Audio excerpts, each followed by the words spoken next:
ভাইমন দাই বাৰুদ 1খন কৰিছিলে। এতিয়া বাৰুদটো তেওঁৰে পুত্ৰ মানস বৰুৱাৰ পৰিচালনাত আৰু জিল ক্ৰিয়েশ্যন আৰু গোয়েংকা ফিল্মছৰ বেনাৰত নিৰ্মীয়মান অৱস্থাত আছে। এতিয়া আৰম্ভ হৈছে। আমি যোৰহাটলৈ শ্বুটিং কৰিবলৈ গোটেই ইউনিটটো ওলাই আহিছোঁ। সেইকাৰণে জুবিনৰ পৰা আশীৰ্বাদ এটা লৈ ওলাইছোঁ। কাৰণ আমি একেলগে আচলতে 12 ছেপ্টেম্বৰলৈকে একেলগে আমি কথাই পাতি আছিলোঁ চিনেমাখনৰ। জুবিনে মিউজিক কৰাৰ কথা আছিলে। আগৰ চিনেমাখনতো আগৰ বাৰুদখনতো জুবিনৰ মিউজিক আছিলে। পুজু আহা গানটো প্লেন কৰিছিলে 12 তাৰিখে। সেইবাৰ মানে জিল ক্ৰিয়েশ্যনত বহিছে ভালকৈ ডাইৰেক্টৰ গোটেই টিমটোৰ লগত একেলগে আমি কাম কৰাৰ কথা আছিলে। কিন্তু দুৰ্ভাগ্য আমাৰ যে মানে আমি নোৱাৰিলোঁ কৰিব। এতিয়া তেওঁৰ সেই পুজু আহা গানটো থাকিব, ৰিপ্ৰাইজ ভাৰ্জন নতুনকৈ আকৌ কৰিব সেইটো। গতিকে আশীৰ্বাদ দিয়ক, সেইটোৱে ভাইমন দাইও আশীৰ্বাদ দিয়ক, জুবিনেও আশীৰ্বাদ দিয়ক, কামবোৰ ভালদৰে হওক।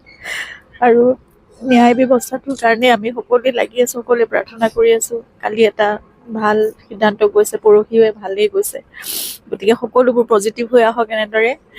আৰু মানে সত্য আৰু শুদ্ধটো প্ৰতিষ্ঠা হওক, ন্যায় প্ৰতিষ্ঠা হওক, জুবিনে ন্যায় পাওক। ইমান পবিত্ৰ এক আত্মাই যদি ন্যায় নাপায়, ইমান অন্যায় হ'ল তেওঁৰ লগত। গতিকে এতিয়া যদি ন্যায় নাপায়, তেতিয়াহ'লে আৰু ন্যায় শব্দটো মানে আমাৰ মানে মনত একেবাৰে নাথাকিবই আৰু পৃথিৱীত সেইটো আমাৰ কাৰণে একেবাৰে নোহোৱা হৈ যাব। গতিকে সেইখিনি জুবিনে ন্যায় লাভ কৰক আৰু অমৰ হৈ থাকক সকলোৰে প্ৰাণত।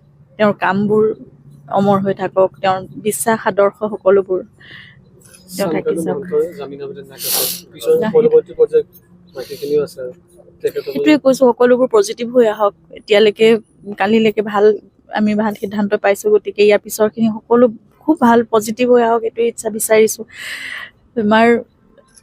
আমাৰ প্ৰাণৰ এজন মানুহ, সকলোৰে অন্তৰত আশীৰ্বাদ আছে, প্ৰাৰ্থনা আছে। গতিকে সকলোৱে সেয়াই বিচাৰিছোঁ, ন্যায় প্ৰতিষ্ঠা হওক, সত্য আৰু শুদ্ধ যিটো সেয়াই প্ৰতিষ্ঠা হওক, আৰু দোষীয়ে শাস্তি পাওক, চৰম শাস্তি পাওক।